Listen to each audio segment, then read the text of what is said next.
Kaman na mayong adlaw, welcome na sab sa itong programang inyong konseho karon kundi na ito makauban na ang mga miyembro sa 20th City Council alang sab sa pagpabot sa ilang gipanghingusgan nga mga ordinansa o mga inisyatibo alang sa kayuhan sa ato ang mga katawhan dinhi sa Dakbayan. Kini si George Bacos gikan City Information Office ng Dakbayan sa Cagayan de Oro ubos sa administrasyon ni Mayor Rolando Clarix o man sa pagpangulo sab sa itong City Information Officer Sir Ian Fuentes niya. Karong higayon na mga higalas at makita sa screen na makauban gid nato ang pro tempore presiding officer pro tempore sa 20th City Council at the same time ang chairman sa Committees on Public Order and Safety and sa Public Utilities. At makauban General Romeo Caliso. General, welcome sa ato ang programang inyong konseho. Welcome back og imong pagpanibaya sa atong sukintig paminaw.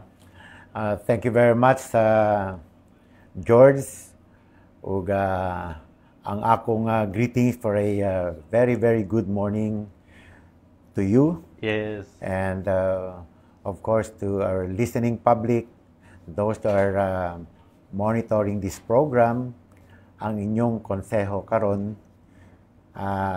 Siyempre, di ko nato malimtan ang atong mga partners in government, ang atong local chief executive, si Mayor Rolando Clarix, wherever he is now, because he's on official mission. Yes. Gani designate kita as the OIC Mayor. Yes. Of course, our very dynamic and very active Vice Mayor and the head of the 20th City Council, the Honorable Bebot Rodriguez, and all the members of the 20th City Council, ang mga department managers, and all the employees of the City Hall. That's right. Maayong buntag ka natong tanan. Yes, siguro mga musta may kagawad kay murag ang imuhang adlaw murag grabe ka busy no isip na natahasan gibinla ni Mayor Clarix kay sanglit lagi and official business Mayor Clarix karon no.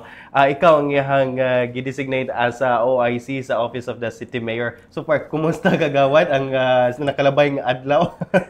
Mao lagi. Tumasabtan na ako si Mayor Clarix na he has to limit his time until 9 o'clock. Di yun lalim di ang mag-mayor. Kaya bisag OIC Mayor lang kita. Not really the bulk of papers that you're going to read. Yes, yes. The bulk of documents that you're going to sign. Yes. Pero kinibitaw responsibilities in overseeing whatever concerns, whatever problems that arises within your area of jurisdiction. Yeah. And labi na kini atong mga katawhan, those who really need our services, those who need our assistance, and how to make it sure that even in the absence of our mayor, our local chief executive, we are still that efficient and we are that still effective. Yes, yes. So, atun anako nga mo ginay mark of an efficient and an effective bureaucracy that even in the absence of its leader, it still functions very, very appropriately. That's right. So, and siguro niini gayunan no, grabe gid pod ang kining ato ang mga empleyado ba maskin tuod nga in the absence of mayor tungod kay lagi na on official business and pila ka adlaw, but sige hapon ang padayon ato mga serbisyo, and of course grabe pod no ang kining gitahasan pod ni mayor si General Caliso to oversee no as kining day-to-day basis nga operation sa ato ang Dakbayan sa Cagayan de Oro. So no worries maskin tuod nga wala si mayor, but ang ato ang mga kining mga batakang serbisyo nagpadayon walay hamper no nga mga services dinhi sa ato ang Dakbayan. Gani grabe ka busy, daghan pog mga invitation nga represent si kagawad no nga to kang mayor. Recently kagahapon kagawad you meet with Vice President Sara. Yes, and of course the Vice President felt that the city is working well even in providing her with appropriate security. Yes. Dili ganahan ang mga Duterte kanang highlighted security. Yes. Still, since it is the responsibility of the local government to provide security to VIPs. The appropriate security provisions was given to our Vice President. That's good. Nabitaw gapangutana and this should be clarified. Ngano ko nung dili man si Vice Mayor ang acting mayor. Yes. We've got to understand kay mga gibutang dito as a provision of Republic Act 7160, our local government code in section 46C, that in the event that the mayor is out of his area of responsibility, di gud angay nga i-disrupt ang office to the vice mayor. Yes. Namang mga equally important, equally critical nga decisions nga kinahanglan actionan sa atong vice mayor. That's right. So dili gud siya angay nga disturbohon, no?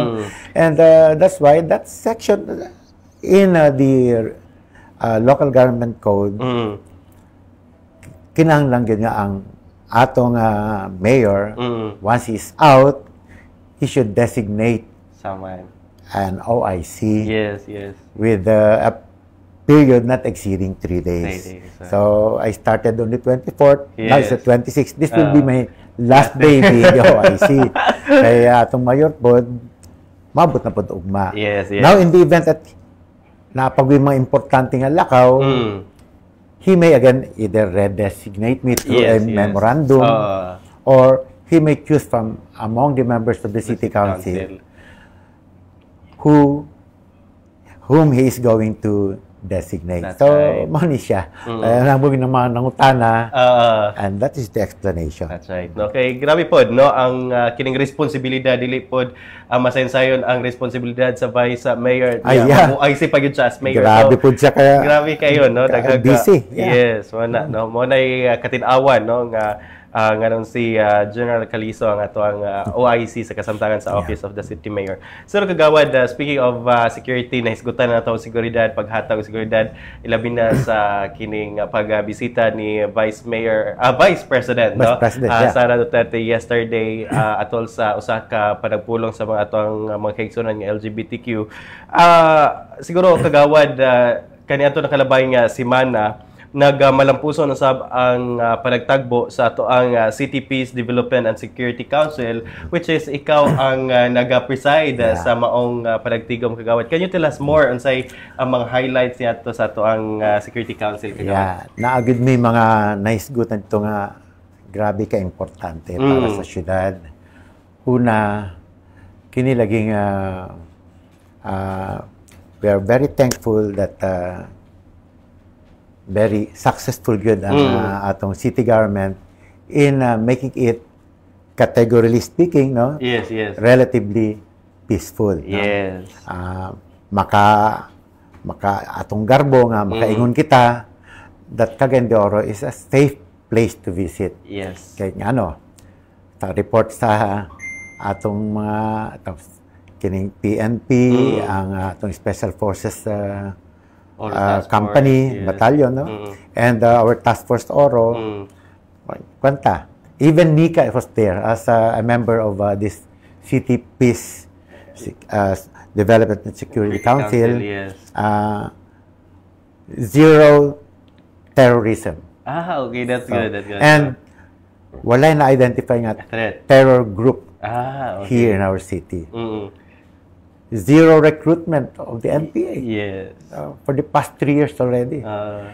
Zero presence of organized criminal gangs. That's very important. Dito ganin, napagyapon kay matud pa ni Monsignor Monsanto, no? Kaya sa religious group, dili kani alarming kining mga number of petty crimes.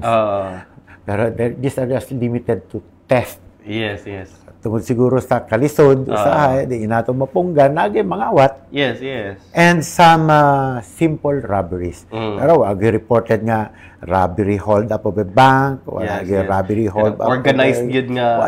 Wala organized na crime nga gibuhat. So if the robbery siguro mga gamay lang mga grupo na tungod sa kalisod lagi. Yes.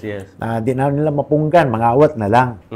But rest assured that our authorities, our security cluster, is doing its best para lang appeal ka ng mga petty crimes. Yes, mawala. yes. Mapaubos yun dato, no? Yeah. Di naman siguro sa malikayan kagawad, even those big developed cities, not just here in the Philippines, maskin abroad, naman gining mga crimes. Na wala man gid siguro kining syudad, kining urbanized gyud nga syudad nga wala po crime nga mahitabo. No? But we're very happy usaba sa maong report nga at least generally peaceful and of course kontrolado na to ang seguridad dinhi sa ato ang dakbayan. The same time gani sa report ni Mayor Clarix last kagawad no last sa city address no ni Mayor yatong report nga adunay pipila to ka percentage nga ubos gyud ang ato ang crime rate for the last year. Grabe ang pag-ubos gyud. In fact, when I was listening to the debating competition ng schools no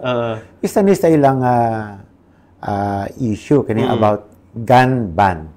And there was the proposition that there should be a stricter gun ban. The negative said there's no need because our gun ban law is already very strict. Yes. No? So it's in the manner of enforcement that matters most. Here in Cagayan de Oro, we can say that the enforcement of the gun ban law is very appropriate. Natural lang usahay malusutan kita. Yes, yes. Because there are some maneuvers of those gun-wielding persons. Makalusot sila tungod kay kaya man lagod di kayan dito mga otoridad. That's right. But what is good is that even they're possessing guns, no crime involving the guns has taken place here in our city. That's right. So gusto pasabot, magyapad na akong enforcement of the law. And gani, aside from the visit of the Vice President yesterday, naagoy gi-present man gud ni Monsignor Monsanto during the meeting nga natay mga bisita. Yes. Yeah, nga from the revision mga kani mga CBC. I think not less than 30 bishops will be coming over. Right. I'm not so sure if there's some VIP from Vatican will be here starting, I think, July 5 to 8. And in that, we have tasked already the police to present a security plan for this. As early as now, no? As early as, I think they already had the meeting yesterday. Naitabo manggod nga na si Vice President, butong wala na lang kung natin. But I'm sure our police, together with our security deputies, Task Force Oro, and maybe our Oro Tanod. Yes. Will take part in the security. That's right. Okay. With that, kagawad, no, kay kining mga VIPs nga nagsingabot din sa ato ang dakbayan, niya ito mga bisita, siguro pamatuod nga, they're confident no, with our how we manage our city when it comes to security, no? Seguridad nila. Yeah. Gahapon ganin natay mga bisita from BARM. Oh, yes. And ilag yung gi-appreciate ang ambience din sa atong siyudad. That's right. So, despite the seemingly lenient environment, makaingod sila nga ang among safety diri is assured. Yes. And of course, with kanang kinaiya lagi sa Cagayanon na very friendly kita. That's right. Very hospitable.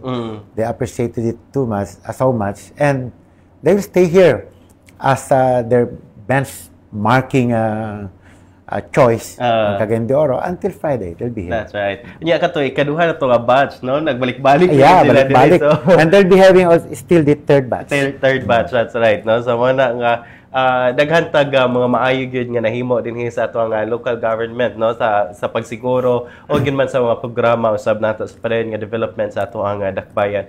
And aside from that, kagawad, tungod siguro kay nagkaubos ato ang crime rate, kini resulta usab siguro sa kining batok nato sa ato ang pagpaningkamot sa gidili nga mga drugas, no? Kay kung talamak ang droga, kagawad, siguro mas taas pod ang crime rate, no? Karon nagkaubos, meaning siguro epekto po niya sa pagibatok nato sa illegal nga droga.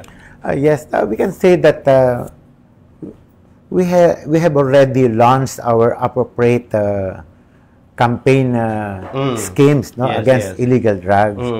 Kay klaro man gud og atong itandi ang sitwasyon karon sa droga ug kaniadto years back. Layo kayong diferensya. If kaniadto di lang sa daplin makapalit ka karon bisan pag kanang gatago-tago ka, doon gyapon ka sa otoridad. That's right. And of course, we should thank our partners, no? And all the other stakeholders in joining our cause for our campaign against illegal drugs. So kita, okay, although dito lagi sa mga presohan, ingon lagi sa mga taga-jail, no? I think almost 90% of those incarcerated have cases related to drugs. Still, gusto pa sabot nga, stick to good kita sa atong law enforcement in our campaign against illegal drugs. But diri sa atong dakbayan kagawad, we're also kining in holistic nga pamaagi, no? Or kining sa atong nagpadayon nga community-based drug rehabilitation program, si BDRP, and of course sa kining bag-og gyud sa katong mga persons who use drugs nato, no? Yeah, in fact, this will be part sa drug summit, no? Our recommendation for some revisions, some amendments in Republic Act 9165, otherwise known as the Dangerous Drugs Act, no? Nga ug mahimo i-tone down nato gamay kining atong actions against the victims, no? Maybe against the pushers, we stay as strict as possible. Pero sa victims, kini mga pushers, kay matud pa sa atong mga officers bitaw sa mga jail, sa jail management, no? Ilang nakitaan nga, ang ilaha ko nung, ang pistuhan ko no is not a good reformatory place. It's not a good place to change the life, it's not a good rehabilitation place even. So there must be some provisions in the law that needs to be revised. Kay basigunyag kining mga victims, health heavy na lang sa mga taga DOH ka lang, sa mga medical family na lang usa ang mo-attend sa ila. That's right. No, kay dito ko no, imbis nga biktima lang sila pag abot sa panahon, ma-influensya man sila sa mga pushers dito sa pisuan. And really, we have done several seminars or seminar workshops so that we can come up with our official stand, official recommendation on which to revise in the provisions of RA 9165. Thank you very much sa atong staff, no? Ang atong kada headed by the Oro Wellness, si Dr. Rysel Descaliar, the attorney Tonton Neri, who is now actually doing the handiwork. What do you call this? The paperwork. The hands-on works, no? In preparing our recommendations. So, comes July 12, that will be the drug summit. That's right. Yeah, ganit tomorrow, you will have kuan kagawad. Yeah, we'll be going to Manila for the pre-drug summit consultation. So that we can agree with other members of the anti-drugs community, which to emphasize, which to focus. So working good ang atuang Anti-Drug Abuse Council kagawad. I really short of commending, I appreciate the coordination, the inputs of all the members of the City Anti-Drug Abuse Council. Gahapon ba ang atong celebration of the Idadait? Yes, gahapon ato ang International Day Against Drug Abuse and Illicit Trafficking or kining Idadait. Gani, usa sa mga atong highlights ni kagawad isang ato ang Dragon Boat Competition, no? Yeah. Kaya ang kining Dragon Boat team nato sa Cagayan de Oro. We're very proud about that, kagawad. Lagi, these are products of our CBDR, no?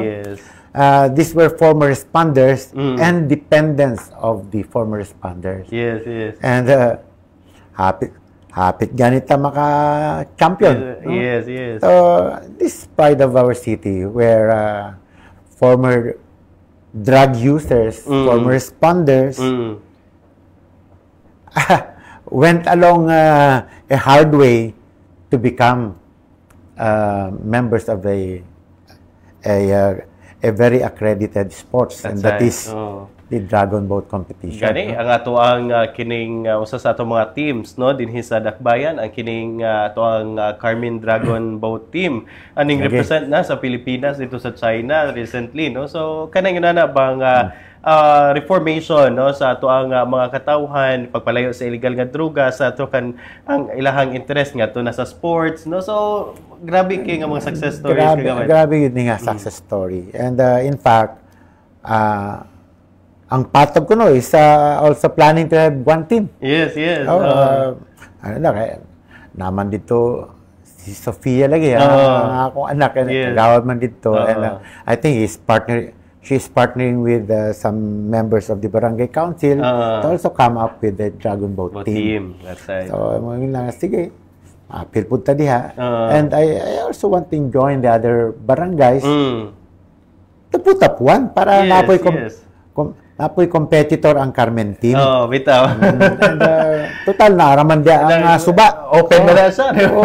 Naaraman dia ang katong Isla de Oro nga pwede praktisan. Bitaw. So, I think everybody can show their capabilities. That's right, no?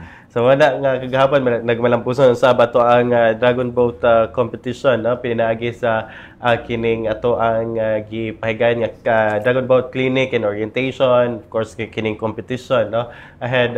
Daghan kay salamat sa ato ang Oro Wellness and of course sa ato ang City Anti-Drug Abuse Council chaired by Mayor Clarix Oy and of course co-chaired ni Kagawad no Kaliiso sa ato ang chairman sa Committee on Public Order and Safety. And of course Kagawad nagpadayon usab ang kining papaningkamot nato sa ato ang drug-free workplace dinhi sa ato bayan no. In fact right now it's ongoing at the JRB na na-surprise sila ganina pero mag-attempt magreklamo. Yes. Pero yung nako that's the essence of mandatory drug test. Yes, you should be surprised. Yes. Kasi may pulos ang atong drug test wala atong i-announce niya. Yes. Wala na makapanagana hinuon ning mga ug na lugar user dito. Wala ug after a few days our drug testing kits are no longer reliable. Yes. So mao na nung direct pa lang daan sa atong City Hall no sa ato ang kining bureaucracy kita ning kamot nga kining makabaton ang usa ka drug-free workplace and kini sa gihapon sa pagpaningkamot nga maiway no sa ato ang mga empleyado ato ang mga kaigsunan sa kining ginadili nga drugas. And of course we're also kining encouraging no ang ato ang mga private institution to do the same. Yes, do the same. Imagine showing his leadership. Si Mayor mismo, pag ingon nga City Mayor's Office, gisorpresa. Yes. Siya mismo nag-submit sa iyang urine so has undergone the drug test. Ang City Council, why reklamo? Yes. Bisa kunog nervouson si Vice Mayor gani, dugay makaihi kay kung lagi kay basta yung ano ko nung kalit-kalit. Yes. Gusto man ko nung mangihi. But of course, nobody's exempted. Yes. Kini lang god pod kung kining nagpapatuod ba nga kining if we're really confident and of course kining wala magiangay kabalakan no kay and aside from that this is kanang kining mandatory no wala may excuse gid niini. Nobody's exempted, nobody's excused. Kay uga mo ikyas ka may baw na hinuon na madudahan noong ka nga you're a drug user. Ito, no? So, wala nga. Itong isabit itong kaugalingon. And surprise na po na sa uban nga mga empleyado, no? Yeah, and it's good to announce to everybody that the City Hall of Cagayan de Oro is a drug drug-free workplace. That's Yes, yeah. So, pasigarbuhon sabta ni ana, no? And gikan ni ana sa ato ang pagigbisog sa ato ang pagpaningkamot kagawad sa seguridad sa ato ang dakbayan o ingon man ang kining ato ang papaningkamot sa kining pag-iway sa ginili nga drogas ilabi na sa ato ang mga kabataan o sa ato ang sa kinatibuk-an, no? Siguro karon anhin na punta sa public utilities sa kagawad isip ikaw sa chairman sa Committee on Public Utilities. Mangumusta po may kagawad sa update karon, no, sa ato ang pagpatuman, ongoing pagpatuman sa atong local public transport route plan kagawad. Yeah, swerte gyud ang Cagayan de Oro because we are one of the first LGUs whose local public transport route plan has been approved by the DOTR, and it has been what they call the LTFRB has already been given the mandate to implement the same. Yes. With of course, the LGU Cagayan de Oro as its forefront agency. No? So now, 79 man tanan atong rota. Yes. Pero siyempre, gapaningkamot pa kita nga tanan kining 79 will become operational. In fact, right now we have only, I think we have only 43 that are operational. The rest are still ready for a pilot testing. Yes. Kinigani kay nagtawag sa ako in taon ng kagawad sa Barangay Ipunan. Problema lagi sila kay out of the 5 routes which needed 69 modernized jeepneys, public utility vehicles, they have only 11. So dako ba yung kay kulang? Kulang pa. Muto nga, saan na lang niya ang transport ni sa among katauhan. Yes. So, yung na mo, sige. So, the LTFRB is there. So, ayaw, stop ang operation sa mga traditional jeepneys. That's right. Wa pa man tayo ikapuli, di ba? Lagi. Now, we found out that there's one route na di bitaw makaprovide sa mga commuters coming from Ipunan going to Carmen. Wala man tayo rota aning from Ipunan, whether taga Bulao bitaw ka sa Ipunan, mutuyo pa mga sa highway, biya kinasanghan.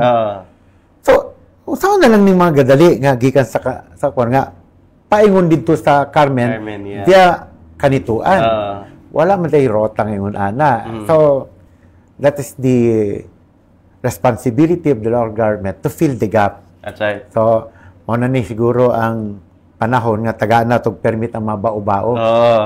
Mo na ikwan og other 3-wheeled vehicles to travel along that route to provide transport services to the people. So, kana Ipunan pa lang. Patag baya.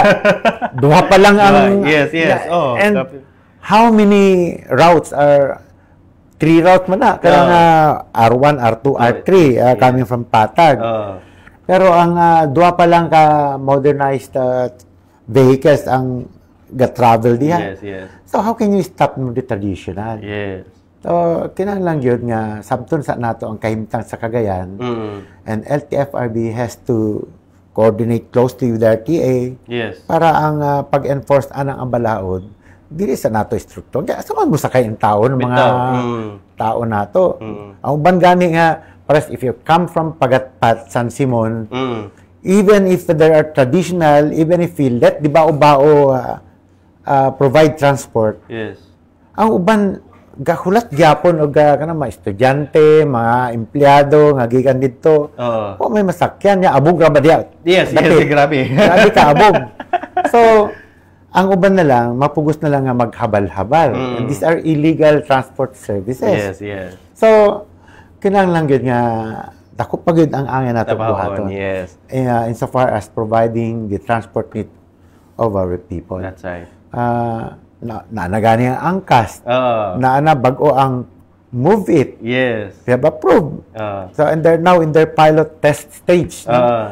Soon we'll give our observation report nga pwede di ay kay Pwede, kulang yes. pa man.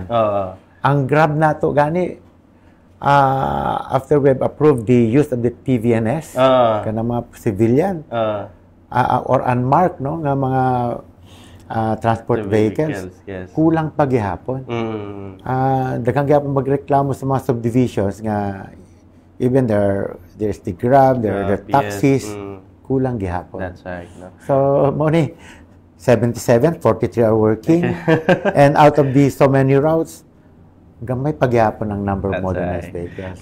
Pero the good news, Kagawad, with this LPTRPs, nakita na natog asa kuan. Mo na good news na nakita na natog ang gap, ang slowly ba? Yes. Every time we meet, uy, kinikulan. Mo na mga gaps gyud di ay, and it's always a responsibility to fill the gaps. Yes. Kaya kung wala ding LPTRP, Kagawad, dili man po nato ma-assess ug unsay kakulang. Lisod kay i-assess ang mga kakulangon, di ba? Lisod kay mag-profile nga basta-basta. Yes. And ito kay stricto man atong DILG City Director. Higog singlo na. Asa ang profile day ninyo as regards the transport needs of your people? Yes. Ang barangay alone cannot do the profiling very outrightly. So, with the LPTRP, mo ni ang plano, so ang plano di ay kulang paghapon. Yes. Dagan pa di angay nato buhaton. So of course kining atong LPTRP it's a working kuan pa gini siya, working stage or kining padayon nato nga ongoing man gyud ang iyang implementation, but sa hinay-hinay by stage to kay dili siya pwede in one snap na matuman nato tanan lisod gyud kaayo. Mo gyud ako na find out George nga sakto gyud ka nang ingon nila even in the military parlance. There's no such thing as a perfect plan. That's right. Well, gitaw. There should be ang adjustment is perpetual. Yes. Until everything fits together. The plan is not yet perfect. That's right. Oh, good na di ay. So now I understand why many are saying there's no such thing as a perfect plan. That's right. No, but we're happy no nga we're kining front or kuan ba kining pilot LGU to implement the LPTRP no pipila lamang ka LGU pagali ang uban gali o pakasugod og craft sa ilang LPTRP kita ga implement ta dinhi no sa Tacbayan. Ang uban ka kopya pa sa ato. Kopya pa bitaw. Ya dili pod sayon ang giagian ning atong LPTRP karon Kagawad. Madugo og kay ang giagian jud ani pila ka tuig pud ning gihimo no. Halos dekada. Oh yes. Anya ta nakapa-approve sa DOTR. That's right, no? Kay gikan pa diri sa regional office, gisang at pa this national, daghag revision, gibalik na pod. So, in fact, we have to thank also the LTFRB 10 for the continuous guidance. Yes. Antod sa kompleto nato ang plano. And in fact, karon sila na mismo ang supervise the implementation, ang LTFRB. And they know, so, di man din ni sayon. Kaning pagpalit pa lang sa modernized vehicle, mahal man din eh. So, kinanapod, the transport cooperatives, problemado paghihapon. Yes. In fact, naman ang CDA, the time that we met with Councilor Kenneth Sakala, kasi siya yung chairman sa Committee on Cooperatives, kita naman dito nga, dili day sayon ang mag-put up og kanang transport cooperative. That's right. Kaya ang CDA mismo, wapaday sila clear policies. Sila, di alam giangkon. But until now, they provide us guidance. That's right. So, okay, magyapon na itong mga partners sa CDA. Yes. And of course, dako usab atong pasalamat sa kining mga transport kining cooperatives nato, ang kining operators natong atong gihangyo no. Labi na katong mga operators kani adtong single operators nga karon they're forming cooperatives na to avail the programs alang usab sa pag-modernize sa ilahang mga vehicles no? Very active sila, and they keep on also contributing inputs to fill up gaps. Yes. In fact, giangkon sa barangay Ipunan nga karon pa di sila nakaibalo nga mao man din LPTRP. Mao man din ang angay pagbuhaton pa. Kami din mismo na may mga kakulangon sa pag-provide og mga rota. Na ang mga katawhan nga dili na angay unta din ang uban nga sa kinasanghan pa matuyo. naman day pwede na nga after the Bulao Bridge, kanituan naman na. And that's a shortcut going to Carmen. Carmen, yes. So if the modernized vehicles, sa ilang tanaw, dili bita profitable ka ng pagbutang og modernized vehicles, then this now a chance, this now opportunity for us to provide permit for the bao-bao to already provide the transport needs. So, nanay isa. Siguro, dili lang ni sa Ipunan. Bastig dito po sa distrito. Sa uban nga mga lugar. Same yapon nga mga problema ba? Coming from San Simon nga, di man profita, maalkansin naman good kaayo, bastig mabankrupt na yun. Mga cooperatives. No? So, we would rather look for alternatives para lang matagaan nato transport needs, no, ang atong mga katawhan. At this point, no, kagawad ato ang mga kabarangayan is aware about kining the implementation of kining LPTRP kay usa sa mga malipay nini ang kining mga kabarangayan na kagawad kay of course mahatagan na sila og insakto gyud nga ruta dinha sila mga kabarangayan tungod kay aron mapadali og efficient atong transportation sa atong mga constituents dira sa atong mga kabarangayan. Okay, among gi-estudyan pa rin ng Balubal, FS Catanico, di mo pwede ka ni modernized. Yes. So I think even the bao-bao are very acceptable in this particular areas. Total lim na national highway kagawad ba? Kining mga ang konmanggod ang di gyud pwede nga tugtan kining pag-travel sa mga bao-bao sa national highway. So within national highway, yes. Pero within the other thoroughfares, pwede na sila. That's right. Pero namanggoy gibutang pa sa memorandum circular from DILG nga di pud sila pwede pud nga pamasahero. Okay. Pero gi-rectify man na sa LTO. Yes. Ingon nila pwede basta ang maghatag dili bitaw prangkisa gikan sa LTFRB. Yes. Ang maghatag lang permit ang would LGU. Be the LGU. Okay. So along that line makahatag nagtag mga medios posibles. Yes. Na matagan na to tsansa kining mga bao-bao operators nga mamasahero. It would be a great help gyud na labi na katong sa mga kining di na gyud maabot ba kining ginagmay na lang gud siya short distance na lang siyang mga kwan. Lumbia for example kulang gid kayo. Yes. 29 sitios gud na. No, so Tagang kayo. With that, no? So, sa gilang, no? Kay, di pa siguro kayo nato magaka-feel karon no? Ang atong hinahinay nga implementation sa LPTRP. But again, this is a long-term plan mo na nga at least karon ano na tayo pagasundon, ano na tayo i-visit every time to kining assess our transportation plan din sa ato ang dakbayan. Plano mo na nga, it's a long-term plan yun, no? Alang sa kanatong tanan. Pero napagyapoy angay na itong pagabuhato. And it's really a responsibility of local government. Kaning tarungon gyud ang mga rota. Yes. Tarungon mga infrastructure nato, mga roads. Yes. Para lang para sa aning mga sa uban mga highly urbanized cities. Nagi-lane na para sa mga motorbikes. Bike lanes. Mga bike lanes na apilang bao-bao siguro. Pedestrian. Hasta ang pedestrian lanes. Yes. Para lang di pud maglisod og enforcement ang atong RTA. That's right. Pero nasab nga kining hanay gyud ang tanan sa ato no. So a long way to go pa gyud sa ato ang kining it comes to implementation, of course sa ato ang infrastructure projects din sa ato ang dakbayan. But sige lang sa hinay kining mga suliran na nakita naman nato ni. So, bawani usa sa mga solusyon ni atong LPTRP. And aside from that, kagawad, you're very active no sa pag-suroy nga to sa atong mga kabarangayan, maskin tuod ng medyo layo na gyud ang uban Interland barangays gina-visit kid nimo. Ang kabayan usab kini sa imong gihingusgan nga information and education campaign sa public order and safety, kagawad. Kuan man god because of our dream, of our aspiration of CDO becoming a metropolis. Yes. Di man gyud na mapunggan ang pagdako sa mga barangays. Now, what you call this? The population development in terms of economy, in terms of other prospects of government, paspas kayo. Bitaw, Pero atong security force remain constant. Atong kapulisan remains 1,100 lang. So,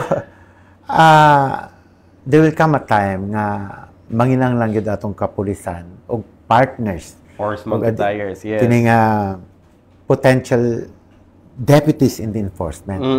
So, what are the potential deputies? Ang mga barangay tanods, yes. And other members of the security cluster. In fact, in Davao, grabe na kaayo ang ilang pagka-organize sa security cluster. Ang gi-reinforce nila, gi-strengthen nila some more ang Task Force Davao, aside from the police. And now they are in the process of strengthening even more ang ilang mga barangay tanods. Kaya dagko naman gud ang ilang mga barangay. That's right. Mo gyapon may tabos na Cagayan de Oro. Manang as early as na mangandam na yun nagagawa. That's the reason why I'm now initiating through the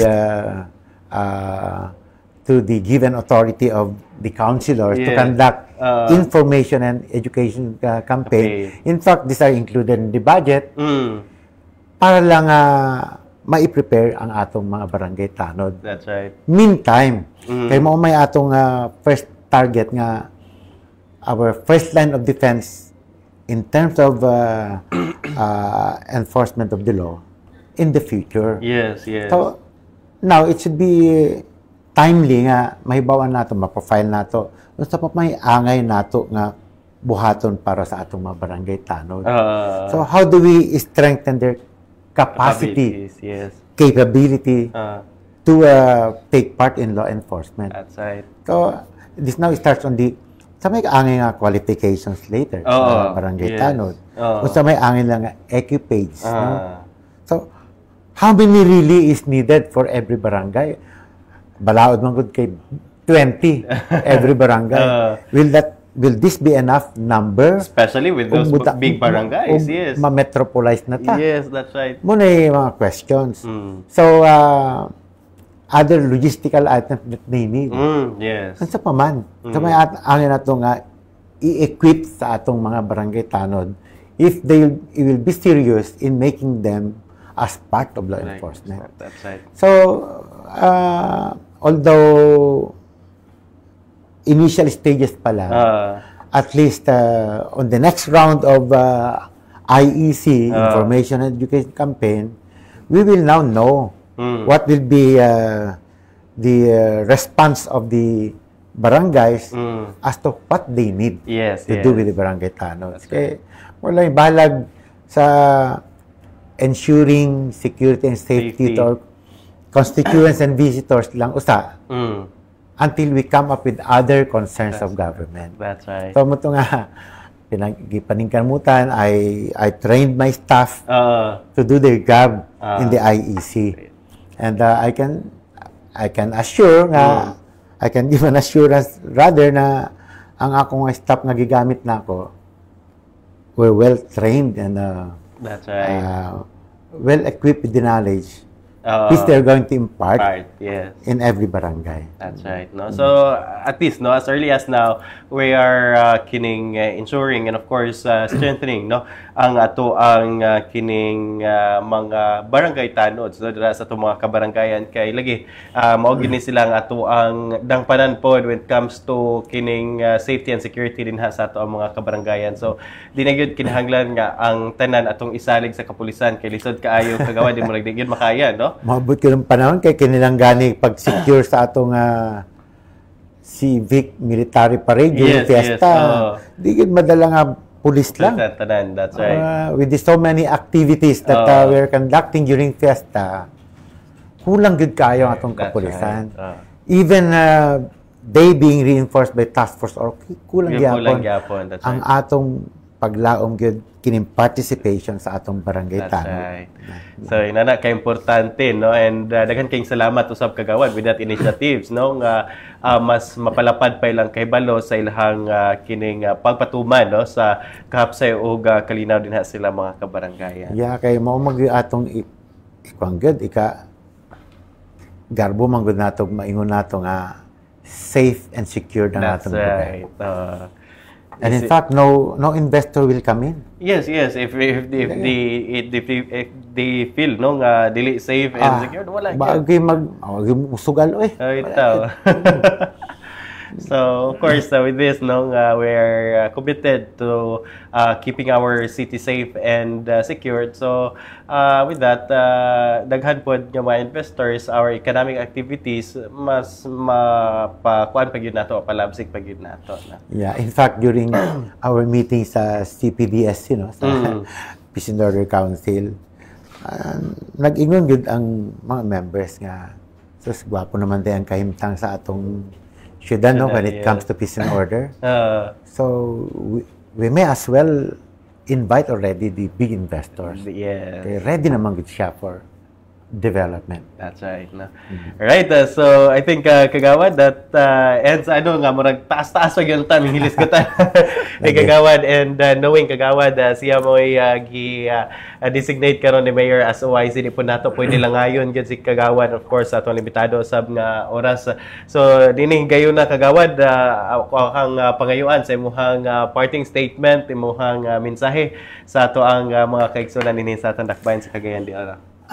Yeah, first of all, I'd like to thank the people of Cagayan de Oro. Kay very critical good ang ilang participation, being vigilant so that our city remains peaceful and safe. In fact, many observers say, gwapo na gid ang kahimtang sa Cagayan de Oro when it comes to peace and order. And pasalamat yun kita sa atong mga katauhan for their continuous contributions as to how we can further improve our actions to become to make our city more developed, not only in terms of economy, but in terms of preserving values. Kaya ingon nila, dito, mabuutan ko ng mga taga Cagayan de Oro, they're friendly. And so, this may become a favorite place to go in the future. That's right.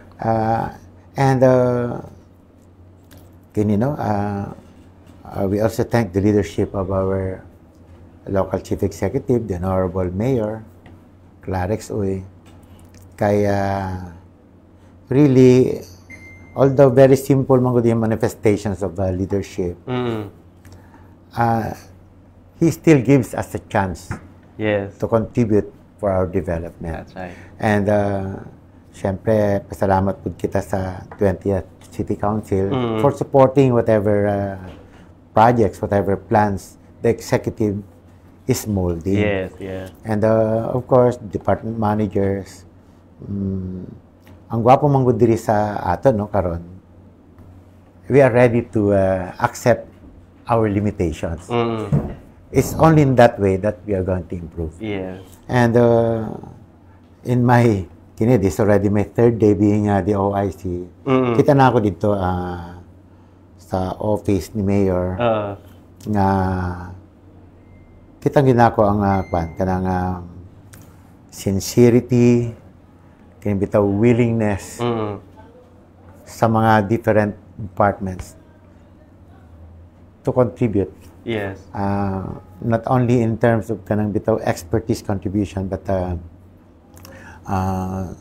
to share their views para lang matarong yun ang atong panggoberno din sa dakbayan. So with all this, of course, I thank my partner here, the anchorman, George Bacus. Kabarangay man ako ni siya. Ang buta, murag napaspas naman siguro ang pag-invite sa ako din. But I'm really thankful that every time I come here, you were able to extract things that I ought to contribute for our governance. So with all this, may lagi untag natin natunan kining presentation sa ang inyong konseho karon. You are always welcome to contribute more inputs. Yeah. So with this, maayong adlaw gyud kanatong tanan. Alright, daghan kayong salamat ug daghan usab kayong salamat sa kahigayunan na kagawad amidst of the your schedules na na-insert yun taon ng ato ang inyong konseho karon. And of course, sige hapon, magbalik-balik gihapon kagawad. Lagi.